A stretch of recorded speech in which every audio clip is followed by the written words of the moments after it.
तू हे सगळं मुद्दाम केलंय. तुला माहित होतं बाबा कसे रिएक्ट करतील, आईला किती हर्ट होईल, म्हणून तू मुद्दाम केलं ते.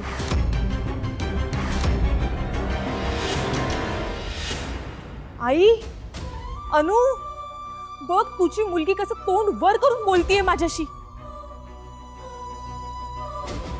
ही ना नेहमी. जाऊ दे, सतत आपलं काय तेच तेच तेच बोला. तू काय अशी रडत उभी आहेस? नाही, हे असं रडण्यापेक्षा ना स्वतःच्या मुलांकडे लक्ष दिलं असतंस ना, तर जरा बरं झालं असतं. एवढ्या कडकीत हे सगळ्या करंजा पण वाया गेल्या. आई, ही अनु ना काही कामाची नाही. बापरे, जाऊ दे बाबा. पिऊ, आईला सांभाळ आणि ते सगळं साफ करून घे.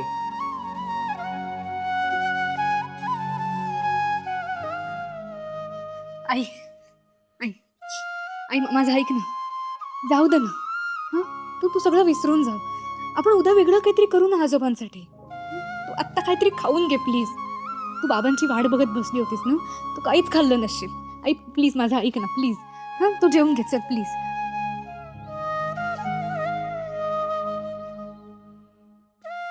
मेली आहे माझी.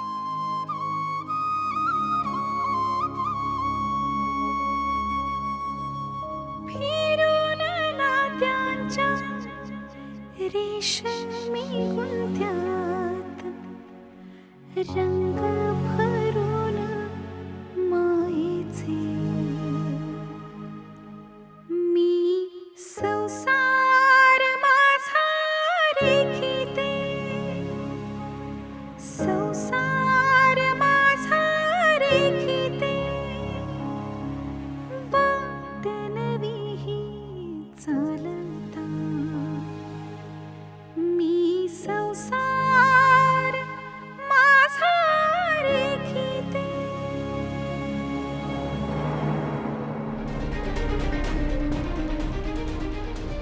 राजन यायच्यात ही बातमी अनुच्या माहेरी सांगायला हवी.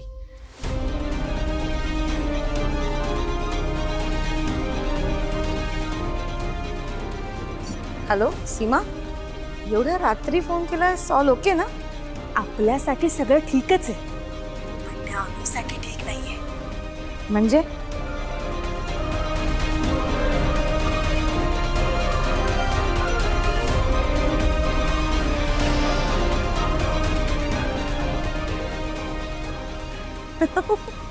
वाव, सॉलिड बातमी दिलीस तू.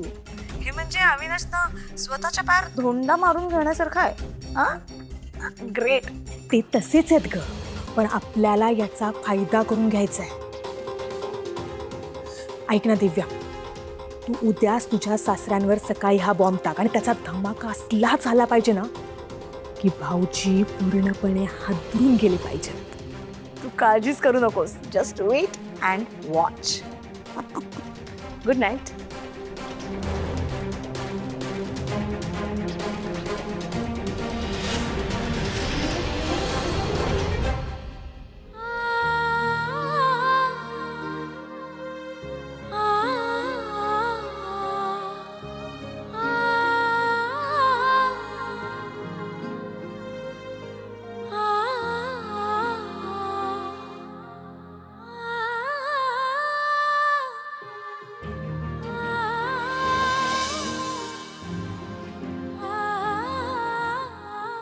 कुकिंगचाच क्लास आहे ना, झालं तर मग काय काय प्रॉब्लेमच नाही. बिंदास जा, बिंदास.